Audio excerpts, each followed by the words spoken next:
우리 나이를 먹으면 먹을수록 살 빼기가 어렵다고 느끼시는 분들이 굉장히 많으실 겁니다. 나이를 먹으면 먹어갈수록 살 빼기가 어려워진다는 말은 사실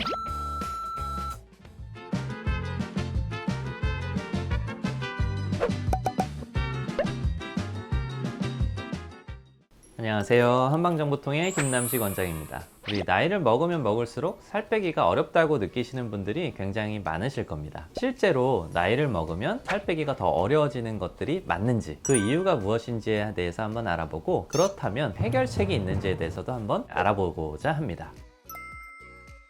나이를 먹으면 먹어갈수록 살 빼기가 어려워진다는 말은 사실 맞습니다.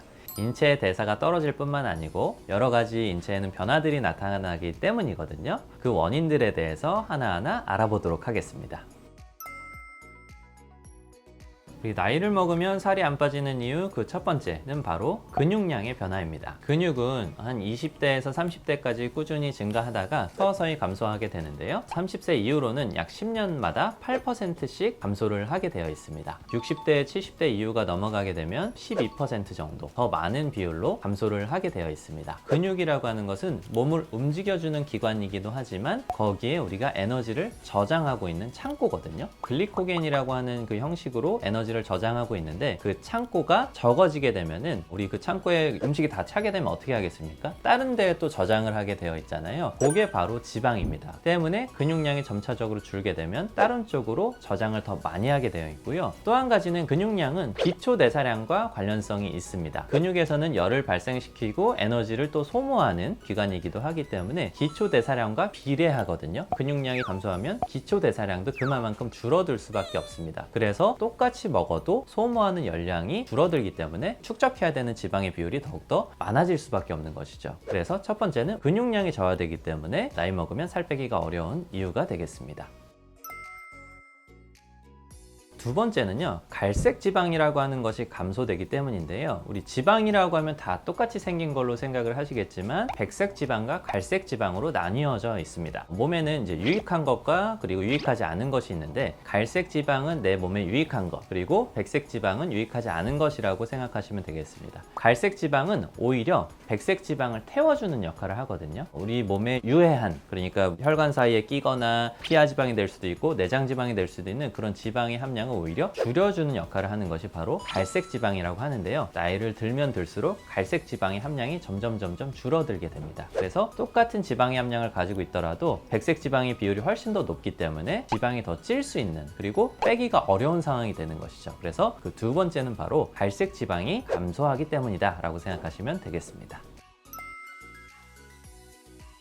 세 번째는 바로 호르몬이 변화하기 때문입니다. 호르몬 중에서도 살 빼주는데 가장 중요한 역할을 하는 것은 성장 호르몬이거든요. 어린 시절에는 발달을 많이 해야 되고 키도 커야 되고 하기 때문에 성장 호르몬의 분비가 굉장히 많습니다. 성장에 도움을 줄 뿐만 아니고 살을 빼주는 역할도 같이 수행을 하고 있습니다. 나이를 먹어가면 먹어갈수록 분비량이 줄기 때문에 당연히 살은 더 찔 수밖에 없는 것이죠.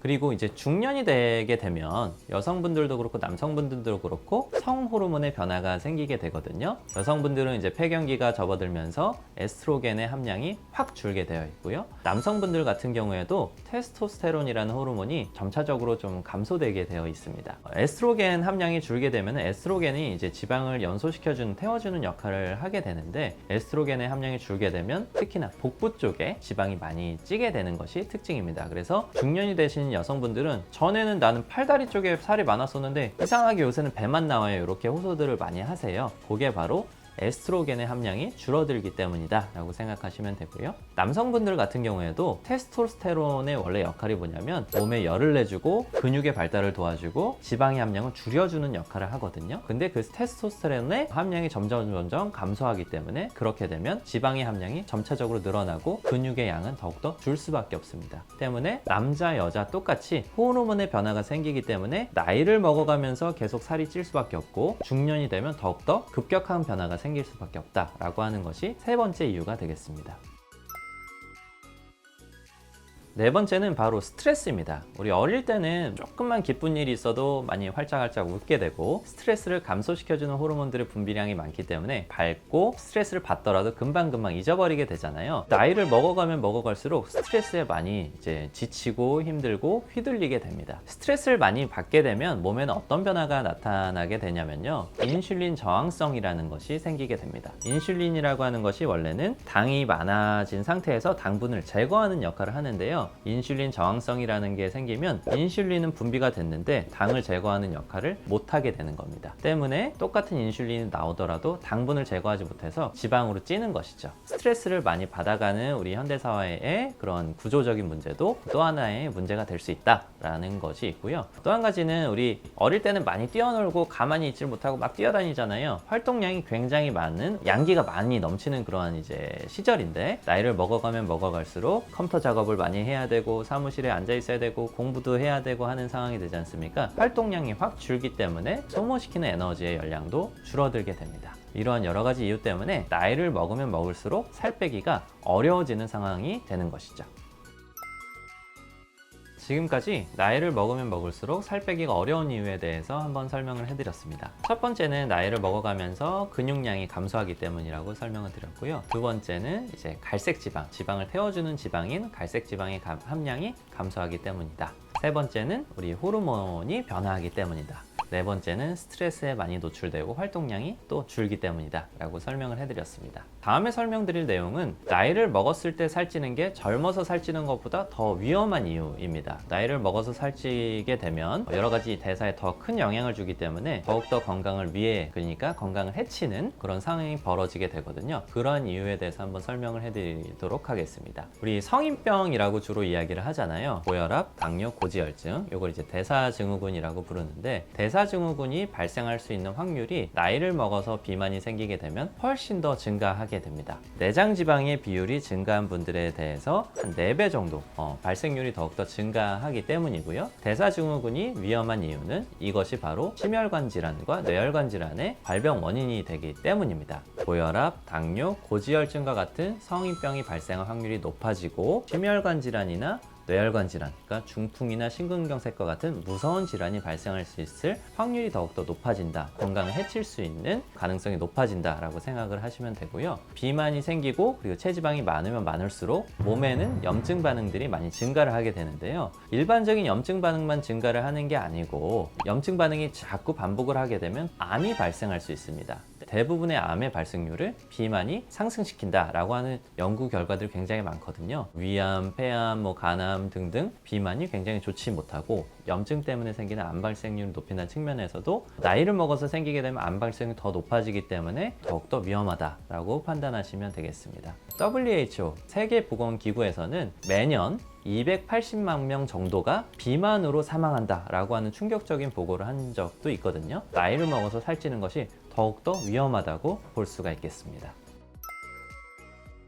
나이를 먹어서 살이 찌게 되면 좀 전에 말씀드린 것과 같이 건강을 더 위협하게 되고 건강에 더 해롭습니다. 그러면 나이를 먹어서 살이 찌지 않게 하는 그런 해결책이 있을까요? 가장 중요한 것은 뭐니 해도 식습관입니다. 우리 몸에는 소모시키는 대사의 양보다 먹는 칼로리의 에너지의 양이 더 많아지게 되면 사이에 잉여 에너지가 남기 때문에 체지방으로 축적을 하게 되는데요. 총 칼로리의 양도 중요하지만 단맛이 나는 단당류의 탄수화물을 적게 드시는 것입니다. 탄수화물 적게 먹어라 이런 말씀을 많이 들어보셨잖아요. 근데 탄수화물은 우리 몸의 세포 대사에 꼭 필요하기 때문에 섭취는 하기는 하셔야 되거든요. 문제가 되는 것은 단당류를 섭취하시는 것이 문제입니다.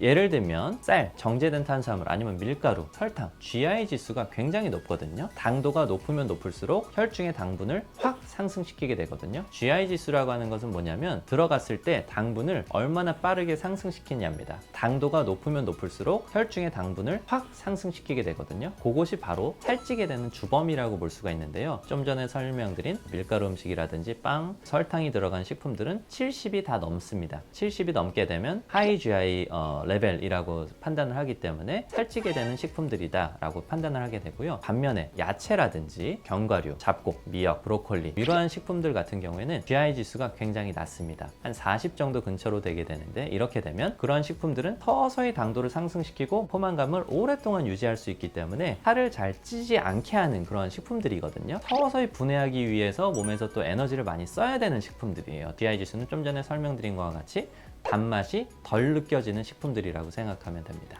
GI 지수에서 또 중요한 점을 한번 말씀드리고자 하는데요. 우리 고구마가 있지 않습니까? 고구마를 삶아서 먹으면 GI 지수가 44입니다. 그런데 우리 요새 유행하는 에어프라이나 군 고구마로 드시게 되면 94 정도로 확 상승하게 되거든요. 그래서 같은 식품이더라도 조리를 어떻게 했냐에 따라서 GI 지수가 확 변화하게 됩니다. 또 한 가지 예를 들어드리면, 우리 과일을 그대로 바로 드시거나 야채를 그대로 드시거나 아니면 바로 갈아서 드시게 되면 GI 지수가 동일하거든요. 근데 갈아 놓은 상태로 상온에 오랫동안 비치를 시키고 먹게 되면 GI 지수가 한 2배 이상 올라가게 됩니다. 똑같이 야채를 먹어도 내가 건강해질 것 같은데 오히려 더 살이 찔 수 있는 상황이 되게 되거든요. 가급적이면 바로 먹자라고 생각하시면 되고요. 또 한 가지는 아까 군고구마 이런 걸 말씀을 드렸는데, 조리하는 방식에 따라서 웬만하면 삶아서 먹자라고 생각해 주시면 좋겠습니다.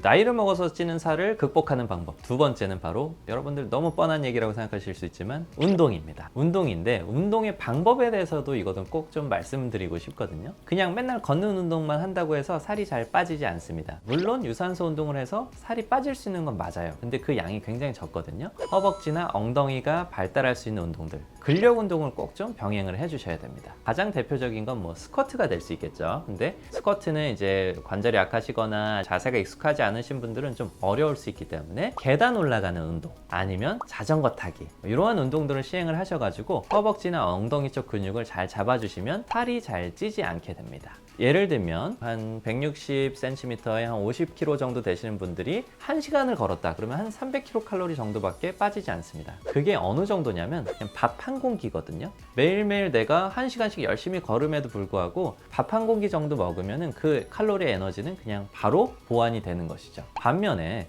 허벅지나 엉덩이의 근육량을 키워가지고 기초 대사량을 향상시키게 되면 내가 운동을 안 하더라도 그냥 밥을 똑같이 먹더라도 살이 더 잘 빠지는 상황이 만들어지게 됩니다. 때문에 우리 나이를 먹어서 찌는 살을 예방하기 위해서는 유산소 운동도 좋기는 하지만 근력 운동을 조금 더 열심히 하자라고 생각해 주시면 좋겠습니다.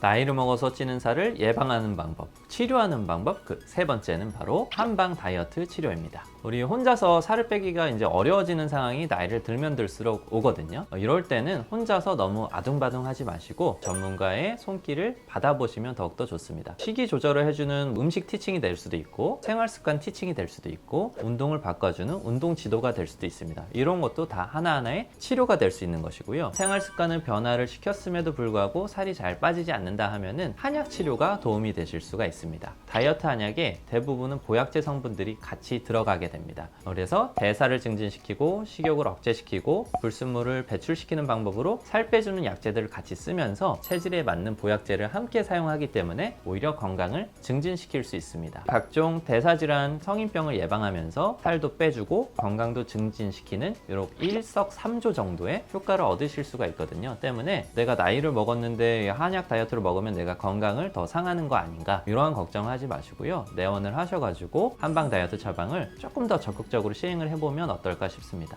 지금까지 우리 나이를 먹어가면서 살이 잘 안 빠진다고 하는데 그게 맞는 말인가에 대한 어떤 해답을 한번 알아보았고요. 나이를 먹어가면서 살이 찌면 더욱더 좋지 않은 이유에 대해서도 한번 알아봤습니다. 그리고 나이를 먹어서 살찌는 것을 어떻게 예방할 수 있는가, 아니면 어떻게 치료할 수 있는가에 대해서도 한번 알아보았습니다. 우리 나이 먹는 것도 힘들고 나이 먹는 것도 굉장히 서러운데 살까지 찌면은 더 서럽잖아요. 우리 평소에 제가 말씀드린 이러한 지침들을 잘 한번 지켜보시고 점차적으로 살이 찌게 되면 뭔가 문제가 있다고 생각을 하셔야 되거든요. 그러할 때는 병원에 좀 내원을 하셔가지고 다이어트 프로그램을 한번 꼭 시행을 해보시면 좋겠습니다. 지금까지 한방정보통의 김남식 원장이었습니다. 시청해주셔서 너무 감사합니다.